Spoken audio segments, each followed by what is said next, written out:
am I simply once again bringing you an intro brought to you by a cat? Yes, because I think you all deserve that. Look at her. She is precious, she is lovely, she is sleepy. She's a little baby girl. It also looks like she's imprisoned. It's just because I've got a bed that's high up.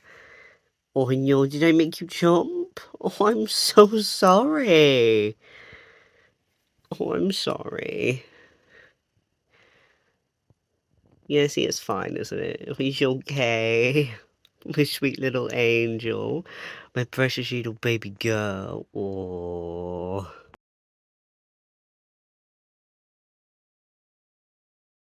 Hey, hello, and welcome or welcome back, I suppose. Yes, once again, we're doing voiceover stuff here. Makes my life just a little bit easier.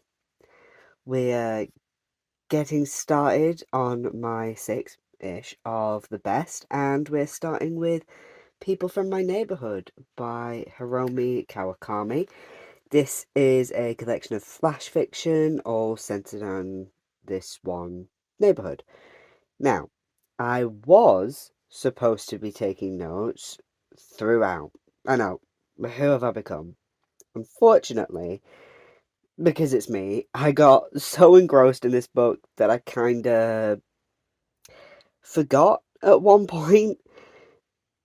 Listen, 90% of the time, I don't even take notes anyway, so this is an improvement for me. Basically, I read this in a bit of a haze over the course of 2 days and just, yeah, I forgot the rest of the world even existed. This book lured me in, and I was little more than a fish on a hook. I think the notes I have from a few of the early stories should be mostly enough to let you know how I feel about the collection as a whole, though, and then, you know, I'll add my little extra bits at the end. I'm basically going to be doing this how I did the mainstream video. Well, that was the plan of maybe not doing every story, but I was meant to be doing it like that, where I go through, talk about each one. But we have three, I believe, of the early stories. Yeah. So we have three of the early stories, and that should give you enough of an idea of what we're doing. The Secret. Thankfully, this has nothing to do with the bollocks that 1%ers try to shelter poor people. Yes, I'm sure your unbelievable wealth comes from speaking to the universe, and not generations worth of old money and nepotism. Anyway, this is actually nothing to do with that. It's a delightfully unusual story that strikes the wonderful balance of giving you just enough information while leaving you hoping for just a little bit more. It's a strange little story. It's not necessarily what I was expecting from the collection.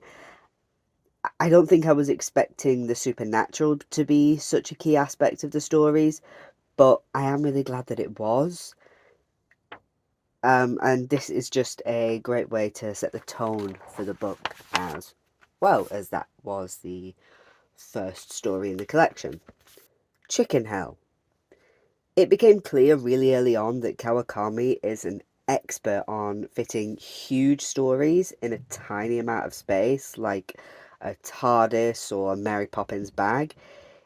It's not that I haven't read flash fiction or drabbles.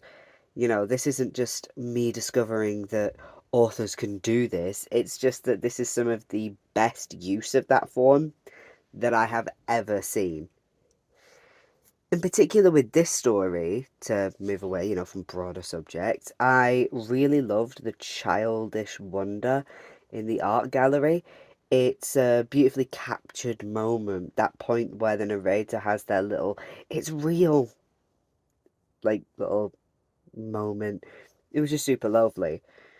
I was also really intrigued by the implications of the ending of the story. It it's not left so open that you're left needing more. You get everything that you need. At the same time, it isn't so closed that it feels like everything has just been handed to you. It's, well, neither closed nor open. This, along with many of the other stories, is better said to being left ajar, shall we say. Brains. Firstly, this is the first story where we see a name that we've seen earlier on. It's basically confirmation that this is all linked, that it's all the same neighbourhood. It's implied, not least of all through the title, that this is all one place, but this is the story that confirms that, and it also confirms that this is, well, it kind of confirms that the first person narrator that we see throughout is the same person.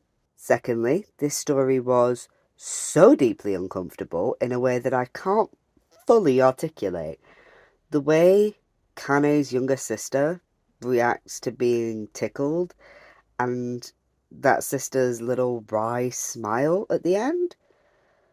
Uh, oh, no.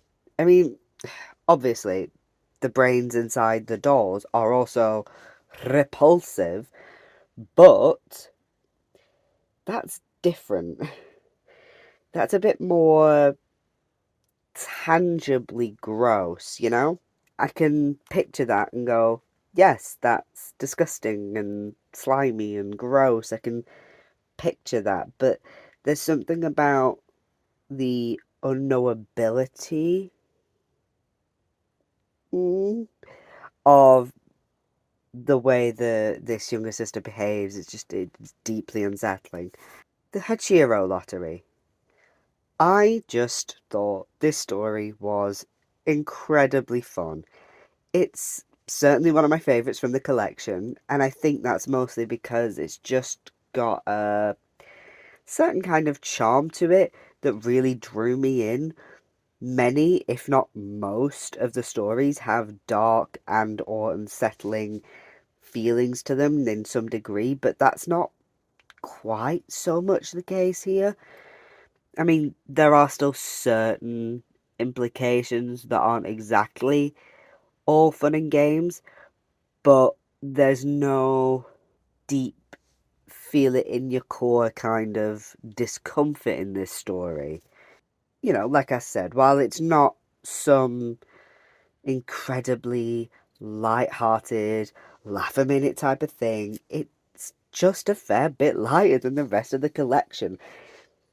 In particular, I love the pettiness of Hashiro's behaviour at the end. It really got me. It's something that's like generally harmless, but I strive to be that kind of petty, to be honest. Alright, let's get this wrapped up. I think one of the clearest signs that Kawakami is an absolute master of this form is that you can read each story on its own and as part of the whole, and you would get very different experiences doing so. Also, I think it's incredible how she subtly lets you know where things fall in the timeline, given that things aren't necessarily all that chronological. You get some stories that take over the span of many years, and then you're brought back to sort of around about the same part in the timeline. They're all roughly at the same point, but some go further forwards and some track back, and it works really nicely the way they all fit together. And yeah, and I think you could easily just read this a little bit at a time as well. For me, yeah, I read it all at once, but, well, kind of. I read it in two halves, but, you know. I also did think that her use of the narrator was particularly interesting. So, the narrator is a simple first person narrator, but sometimes the narrator being first person makes sense. She's recalling moments from her own life, or she sounds like she's retelling a story that she's been told by somebody else. But other times it's like she knows too much. It's like she is. behaving more like a third person omniscient narrator. And I think that adds to a lot of the unsettling feelings around this book. Yeah, I mean, I think this is something that I could easily recommend to a wide range of people. So, to narrow it down to somebody who I might be able to recommend it to, my ADHD and ADD brethren allow me to gift this book to you. The incredibly bite-sized stories, and I do mean bite-sized, they're usually no more than like 3 or 4 pages. They're great for if you want to read but know that a whole novel would be too much, you know. And yes, I'm aware that if you read a novel, there's chapters, but sometimes you can go through a novel, read a couple chapters, but then you put it down and you leave it for too long and you have to start again. With this, you wouldn't have to do that because you can enjoy the stories as individuals. You know, you don't have to worry about starting over again. Or you can do what I did and have hyperfocus go and read it all in a weird haze. Both can be fine. It's all good. And I couldn't think of an author to compare this to. That's why I think I went in this case for, like, if you're like me and sometimes struggle with reading long passages. I'm not sure if that would also help anybody watching this with dyslexia as well. I don't know if that's something that is a struggle, reading long passages over short passages, that kind of thing. I talk about ADHD a bit more mostly because I live and know that.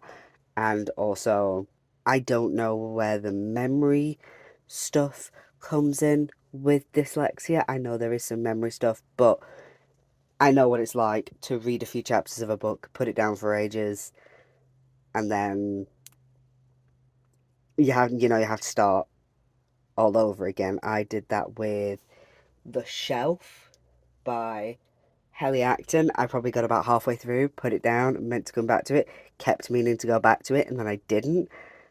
Um, it's now on my to be read part of my shelf, and yeah, she's in the box. She'll be read eventually, but yeah, I think that is all for this video. So I hope you have a wonderful day, a wonderful night, a wonderful whenever you are watching this.